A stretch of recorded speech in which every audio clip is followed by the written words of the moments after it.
Continuando con las exposiciones de los Fellowship de Endocrinología Ginecológica con el tema Alteraciones de la pubertad en la segunda exposición. Espero que pueda enriquecer sus conocimientos. Vamos a hablar los del trastorno puberal, alteraciones del desarrollo puberal. Como vemos en la imagen, esta imagen es una niña que se llama Lina Medina. Ella es la paciente embarazada que se ha detectado a una edad más temprana, que a los 5 años, es su producto, que está muy relacionado con lo que vamos a mencionar en este momento. Antes de hablar de lo patológico, vamos a hacer un pequeño recuento de lo fisiológico. La pubertad no es más que la transición biológica entre una función reproductiva inmadura a la edad adulta, en donde se van a producir diferentes cambios, tanto desde el punto de vista fisiológico, funcional como psicológico. En esta etapa van a aparecer los caracteres sexuales secundarios y una función adulta normal. Recordar que existe una variación en lo que es el concepto de pubertad y adolescente, ya que la pubertad deriva del latín pubere, que significa vello púbico, y adolescente deriva del latín adolecer o adolecer, que significa padecer. Generalmente esta tiende a aparecer en la segunda década de la vida y se extiende termina la segunda década de la vida.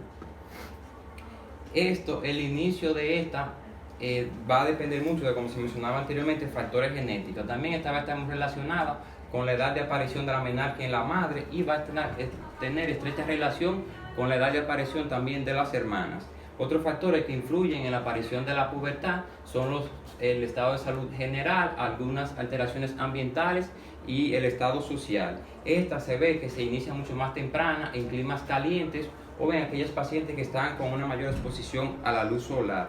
Y los mecanismos que desencadenan la pubertad todavía no se conocen ciertamente. Siguiendo con las generalidades, se estima que el hipotálamo hipófisis secreta hormonas desde la vida fetal. Se cree que a partir de las 10 semanas de gestación, en el hipotálamo del feto se comienza a producir GnRH y en la hipófisis se produce FSH y LH.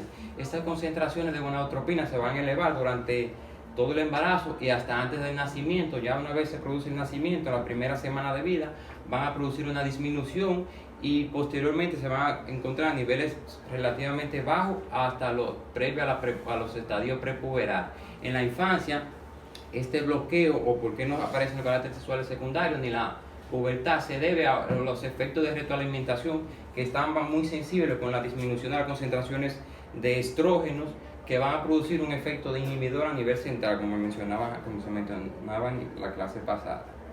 Cuando se produce una mayor madurez de este eje, tanto de la glándula suprarrenal como los ovarios, va a aumentar su capacidad de producir hormonas, mientras que al producirse la madurez del sistema nervioso central se va a producir una retracción de esos efectos inhibidores sobre el gonadostato y a nivel del hipotálamo.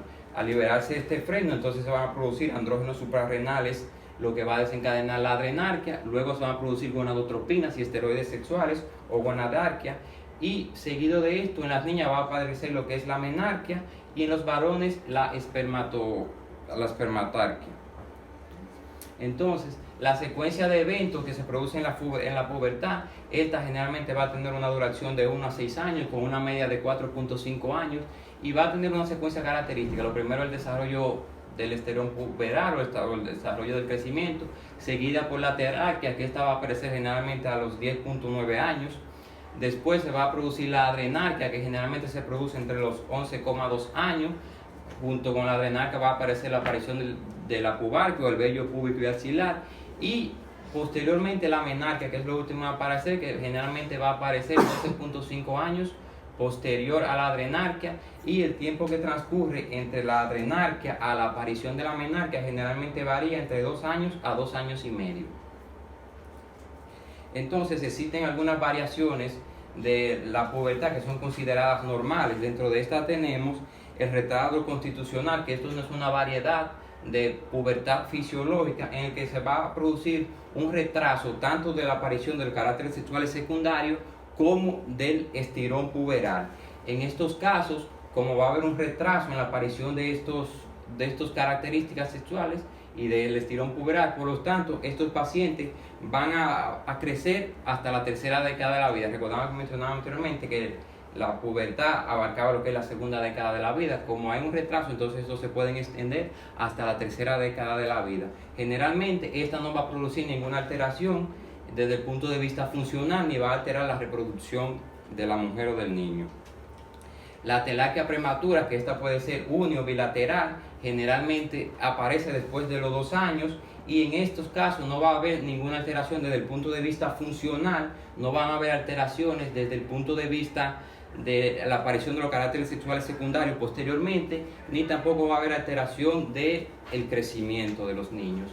Generalmente se cree que esta se debe a la estimulación temprana o los efectos que realizan los esteroides ováricos a nivel de las mamas. Es por esto que en estos niños, si realizamos una sonografía en esta etapa, se pueden encontrar quistes foliculares, los cuales generalmente tienden a desaparecer solo entre 6 a 1 año, sin ningún tipo de realización de ningún tipo de intervención médica. Otra manifestación fisiológica es la adrenarquia prematura. Esta no se debe más al aumento de la actividad de los andrógenos suprarrenales, que generalmente se producen antes de los 9 años.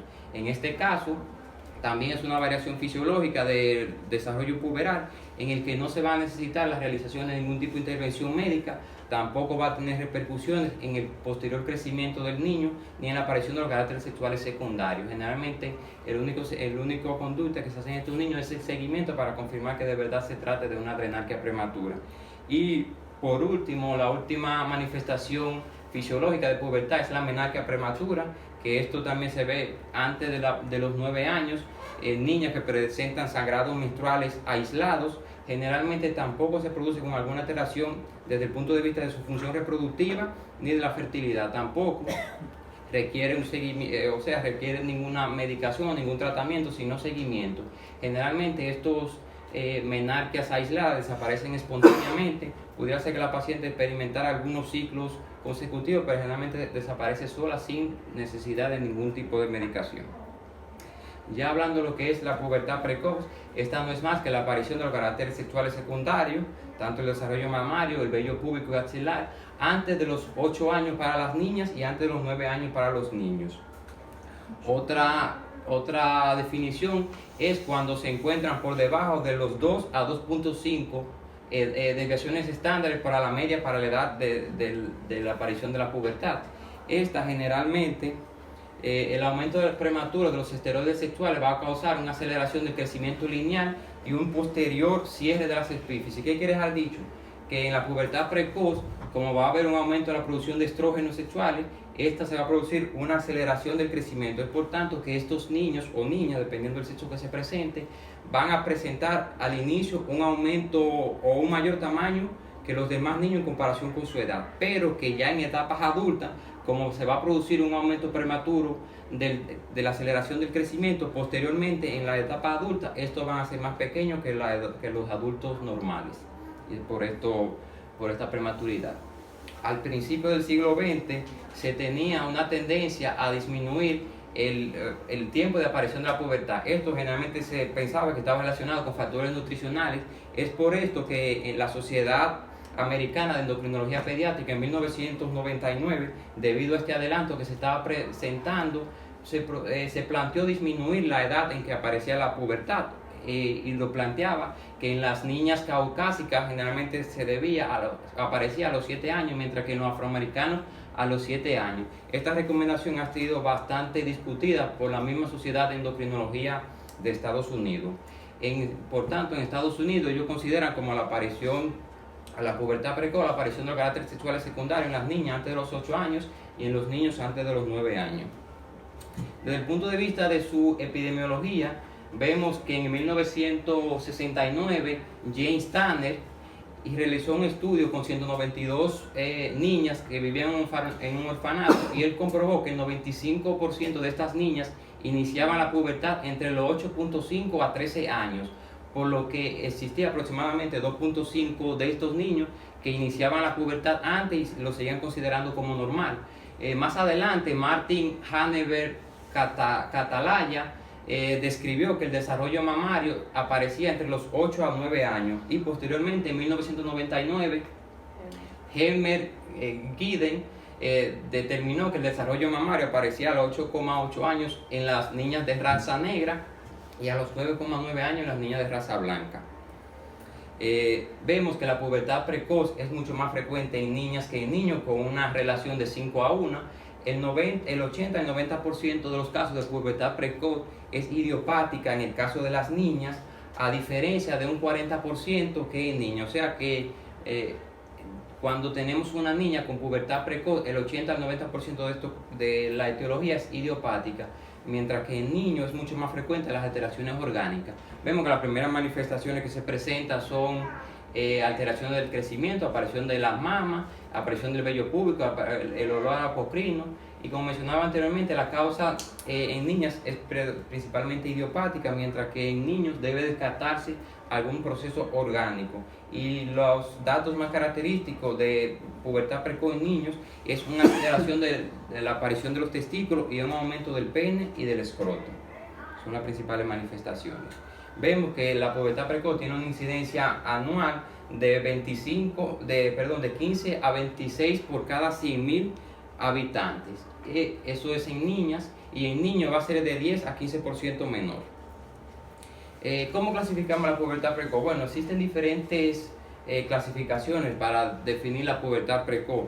Una de ellas es dependiendo su origen, que esta lo podemos clasificar en central y periférica. A su vez, la periférica puede estar relacionado con exposición a hormonas esteroidales sexuales, ya sea de origen ovárico, de origen gonadal o de origen avental o exógeno. Vemos que según las características sexuales correspondientes, si se corresponden o no a la presentación, esta puede ser isosexual con características del mismo sexo y contrasexual con características del sexo contrario. Según el sexo, puede ser en masculino y femenino. También según la madurez o no del eje hipotálamo gonadal, esto lo podemos clasificar en pubertad precoz dependiente de GnRH, que es la verdadera, o también puede ser la central, y pubertad precoz independiente de GnRH, que esta es la pseudopubertad o la periférica.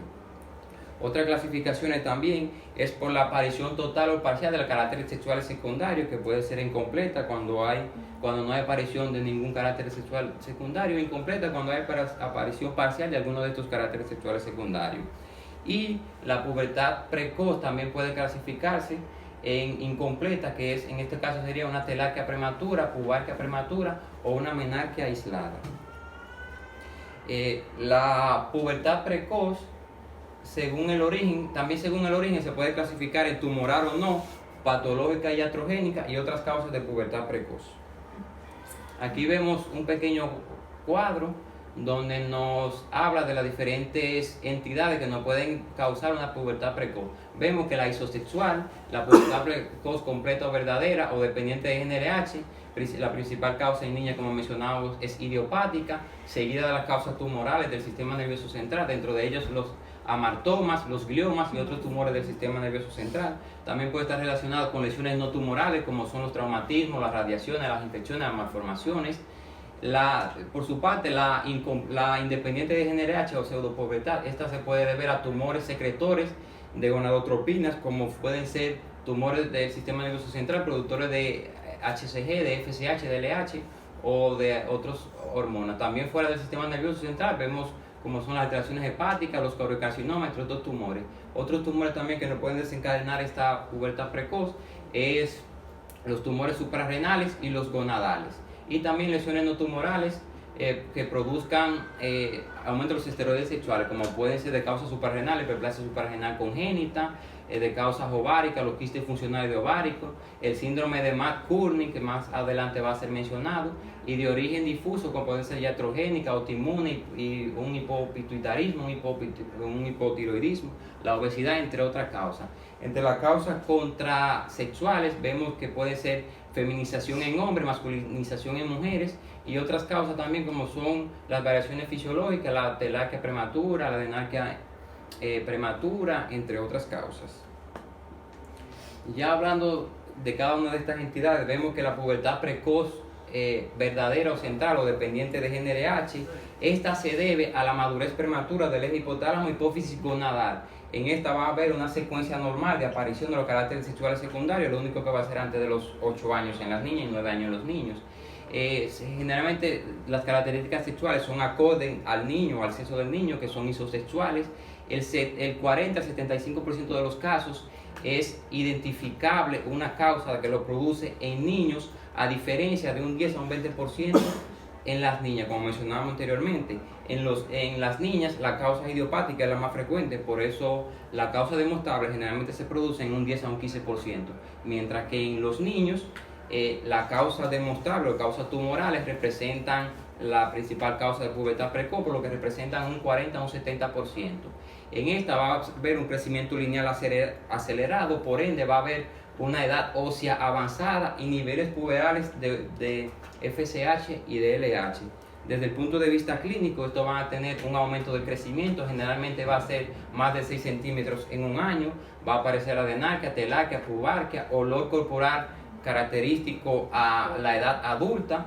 Y muy importante es que estos niños, a pesar de que van a tener una mayor talla o aparición de caracteres sexuales y psicológicos, desde el punto de vista intelectual y psicosocial, ellos van a estar acorde a su edad.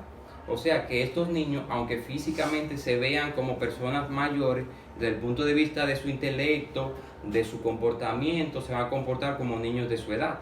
Es por eso que en ocasiones eso lo puede prellevar a abuso sexual y entre otras cosas. Y también va a haber una aceleración de la madurez ósea. Las causas de la pubertad precoz dependiente del gen RH, como mencionamos anteriormente, idiopática es la causa más frecuente en niñas, de un 80 a un 90%, y en niños representa un 25 a un 60%. Dentro de las causas tumorales, la causa más frecuente es los amartomas, seguidos de los gliomas, craniofaringiomas y teratomas. Malformaciones congénitas, como puede ser la hidrocefalia, la espina bífida, mielomeningocele y malformaciones vasculares. También pueden ser por enfermedades adquiridas como es la encefalitis, la meningitis, la tuberculosis, la sarcoidosis y los abscesos cerebrales.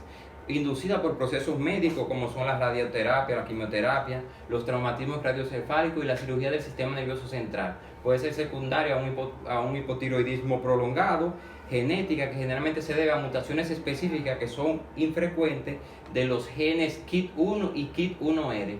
Y también puede ser secundaria a una pubertad precoz periférica, como es el síndrome de McCune-Alvin o la insuficiencia suprarrenal congénita. Vemos que la pubertad precoz va a predisponer a esta paciente al desarrollo de un síndrome de ovario poliquístico en un 30% de los casos. Ya hablando de lo que es la pubertad precoz independiente de gen RH o la periférica, esta se va a diferenciar de la pubertad precoz central, a que no va a estar mediada por el eje hipotálamo hipófisis gonadal, por lo que no va a haber elevación de gonadotropina, dígase FSH y LH. Las causas, vemos que la principal causa de esto es el síndrome de McCune-Alvin, seguido de los tumores secretores, ya sea de ovario, como son los teratomas, digeminoma, tumores tecales o tumores de la granulosa. Puede ser secundario el uso exógeno de esteroides sexuales, principalmente de estrógenos. Puede ser secundario un hipopituitarismo primario, un hipotiroidismo primario o un quiste de ovario. Y otras causas heterosexuales son hiperplasia suprarrenal congénita, tumores secretores de HCH, tumores ováricos virilizantes y el uso indiscriminado de andrógenos. Hablando un poquito del síndrome de McCune-Alvin, como mencionamos anteriormente, es la principal causa de pubertad precoz periférica. Esta es mucho más frecuente en niñas y se va a caracterizar por una triada característica que va a ser displasia fibrosa poliostática, manchas café con leches y pubertad precoz.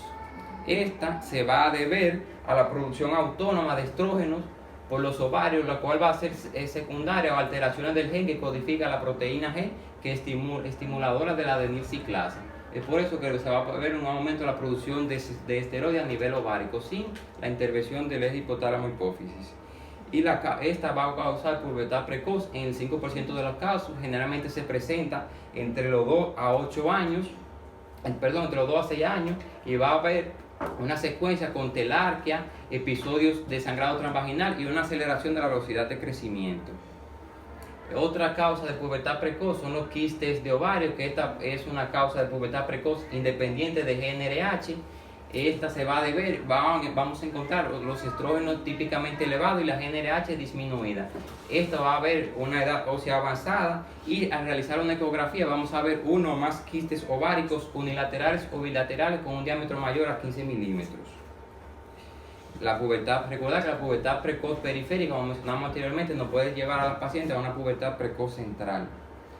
Ya para llegar al diagnóstico, tenemos diferentes herramientas como es la historia clínica, la anamnesis, el examen físico, las pruebas serológicas y los estudios de imágenes. En la anamnesis lo que tenemos que realizar una análisis minuciosa identificando antecedentes personales, la edad de aparición de la menarquia en la madre o en las hermanas. Debemos evaluar el crecimiento, la evaluación del Tanner, como se mencionaba anteriormente, una evaluación abdominal, pélvica y neurológica. Vemos que en las niñas debemos hacer una evaluación de un ejemplo de la telarquia, si hay una elevación o no de los pezones, eso es dependiendo del Tanner que presente la madre, si hay pigmentación o no de la areola o del pezón, eso a la hora de evaluar la telarquia. A la hora de evaluar la adrenarquia, vemos que debemos evaluar si hay o no aparición de vello púbico y si el vello púbico está adecuado o hay un aumento o una hipertrofia del clítoris. Debemos también evaluar si la paciente tiene bromohidrosis, que no es más que el olor característico de los adultos que se presenta en niños. También van a tener una talla acelerada y un desarrollo cognitivo, como mencionamos anteriormente, va a ser el mismo dependiendo de la edad y del sexo de la paciente. Aquí, como mencionaba anteriormente, se debe evaluar el Tanner, identificando las características dependiendo del diferente tipo de Tanner. Y realizamos diferentes pruebas de laboratorio como un FSH, una LH, una HCG. Realizamos andrógenos como la dihidroepiandosterona, el sulfato de dihidroepiandosterona, la 17-hidroxiprogesterona, tanto basal como con estimulación. Esto es para descartar o no la presencia de alguna hiperplasia suprarrenal congénita. Tenemos que medir estrógenos, testosterona y también realizamos pruebas de función tiroidea. Otra prueba muy importante que nos puede llevar al diagnóstico de la pubertad precoz es el test dinámico con análogo de GnRH.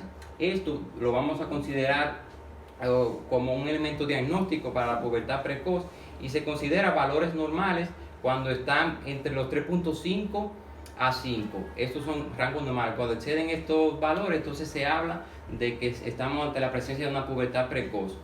También se dice, otra literatura refiere que cuando tenemos concentraciones de LH por encima de 8 unidades por mililitro 40 minutos después de la administración de 100 microgramos de GnRH, esto nos lleva al diagnóstico de pubertad precoz también.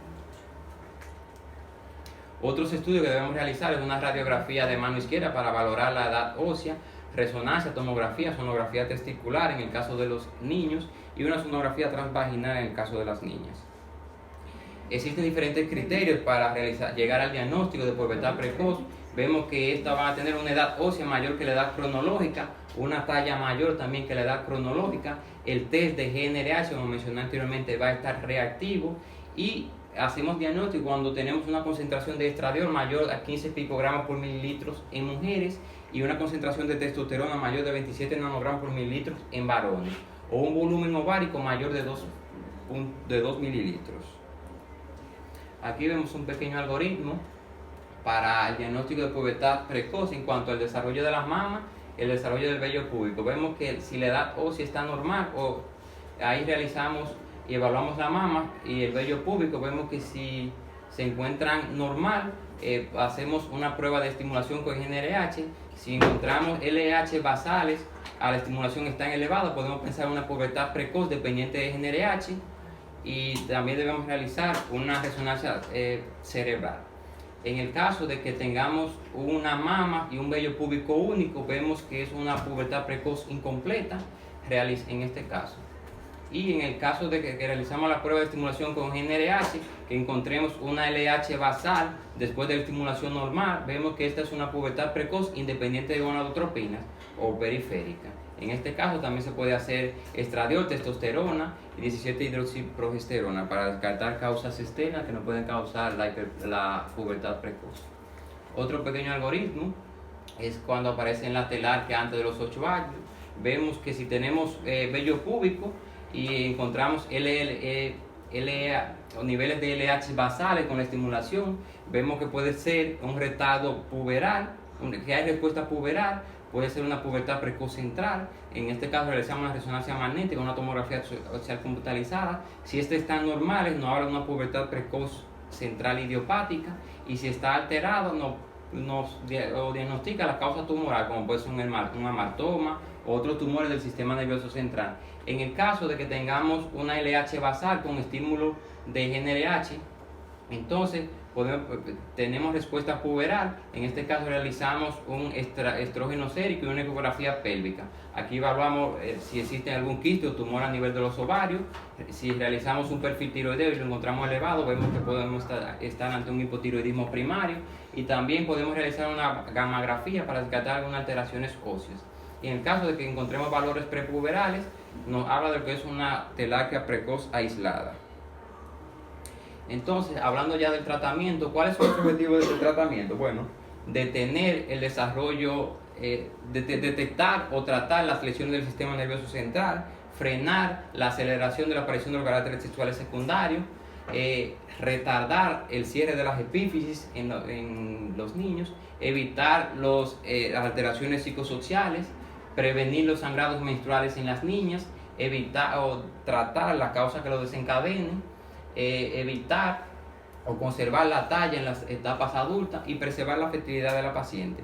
Para esto, el tratamiento va a ser el tratamiento educacional. En este caso debemos orientar a la paciente sobre las diferentes características, dependiendo la característica con que nos llega a la consulta. También lo dividimos en tratamiento médico y tratamiento quirúrgico. En el tratamiento médico vemos que el principal medicamento que utilizamos son los análogos de la GnRH. Esto lo que van a hacer es que van a producir una desensibilización de la hipófisis. Es el tratamiento más específico o más eficaz. Otros tratamientos son los moduladores estrogénicos, como el acetato de medroxiprogesterona, y los inhibidores de la aromatasa. También puede realizar el tratamiento de extirpación quirúrgica en caso de que sea alguna lesión tumoral, tratar o el apoyo psicológico a los pacientes, y en el caso de que sea alguna alteración o una hiperplasia suprarrenal congénita, se debe utilizar los glucocorticoides. Vemos que dentro de los análogos de la GnRH tenemos una gran variedad de medicamentos. Los más utilizados son el acetato de leuprolide. Este va a venir en diferentes presentaciones, tanto vía oral, intramuscular y como en parche. Vemos que la efectividad del tratamiento debe medirse con valores bioquímicos, los cuales deben realizarse en los primeros 3 meses después de iniciado el tratamiento. O sea, lo que vamos a evaluar es los niveles de LH. Si encontramos niveles de LH por encima de 2, esto nos queda dicho que el tratamiento, la supresión no ha sido óptima. Lo ideal es que los niveles de LH se encuentren por debajo o entre 0.5 a 1. Entonces, si tenemos niveles por encima de 2, debemos aplicar otra dosis del tratamiento o una dosis cada 3 semanas. Generalmente la dosis de análogo de GnRH se puede utilizar cada 4 semanas o mensual. También debemos medir los estrógenos, que estos deben estar, o el estradiol, que es el estrógeno principal más potente. Este debe estar entre 10 a 20 picogramos por mililitro. En el caso de los niños, la testosterona debe estar por debajo de 3 nanogramos por mililitros. Aquí vemos otro pequeño esquema de los diferentes análogos de la GnRH. Como mencionamos anteriormente, el acetato de leuprolide se puede utilizar a dosis de 3.75 mensual. En esta solamente un 4% de estos pacientes van a requerir duplicar de la dosis. Otros medicamentos también, como se menciona aquí, son utilizados. Las principales complicaciones de estas alteraciones son las complicaciones óseas, la endocrinopatía, desarrollos contrasexuales, alteraciones cognitivas y el abuso sexual, por lo que mencionamos anteriormente. Ya hablando un poquito del tratamiento de la pubertad precoz periférica, vemos que el objetivo del tratamiento va a ser similar al de la pubertad precoz central. Lo único que en estos casos, como el defecto o la alteración está fuera del eje hipotálamo hipófisis ovario, los análogos de la GnRH van a ser ineficaces, por lo que en este caso se utilizan derivados en la producción de estrógenos o órganos que actúan a nivel de los órganos diana. Vemos diferentes preparados que se pueden utilizar, como el acetato de ciproterona, la quimioterapia, la hidrocortisona, y también el ketoconazol y otras drogas. Cuando no logramos respuesta con estos medicamentos, se puede proceder a un tratamiento quirúrgico dependiendo de las causas que nos orienta a la pubertad precoz periférica.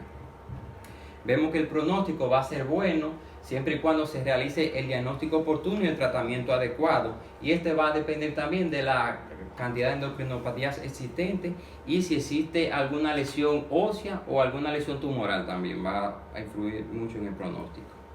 Ya por último, para ir terminando, vamos a hablar un poco de lo que es la pubertad tardía, que esta se define como la maduración incompleta o ausente de los caracteres sexuales secundarios en el 95% de los niños, en el que para su edad deben estar desarrollados. O sea que estos van a ser unos niños que a la edad que se corresponde, que ya deberían tener madurez sexual o aparición de caracteres sexuales secundarios, no van a tener.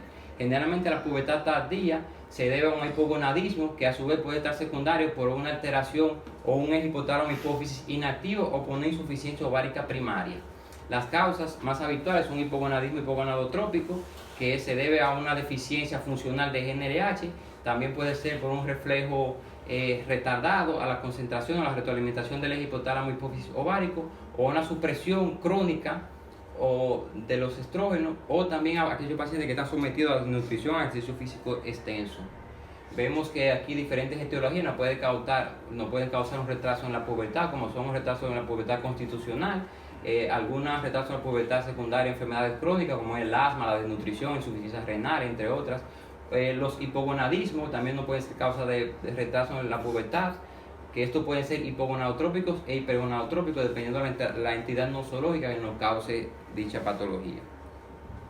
Para llegar al diagnóstico, vamos a ver que, igual la historia clínica, donde vamos a ver en el interrogatorio que estos niños van a tener un retraso del crecimiento, también van a tener un retraso en la aparición de los caracteres sexuales secundarios y de la aparición de las adrenalgias. Y también va a tener una maduración esquelética tardía. Podemos realizar pruebas de laboratorio como son la medición del FSH, el LH, el estradiol.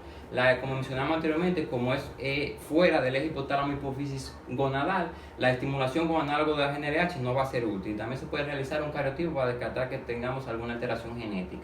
Y pruebas de imagen como una resonancia magnética nuclear.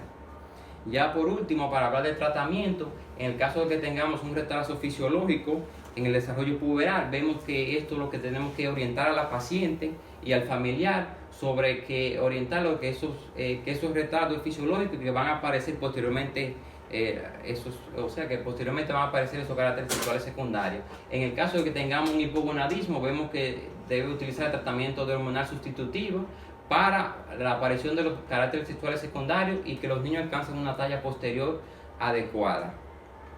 Hasta aquí la presentación. Estas son las bibliografías consultadas. Preguntas o comentarios. Muchas gracias.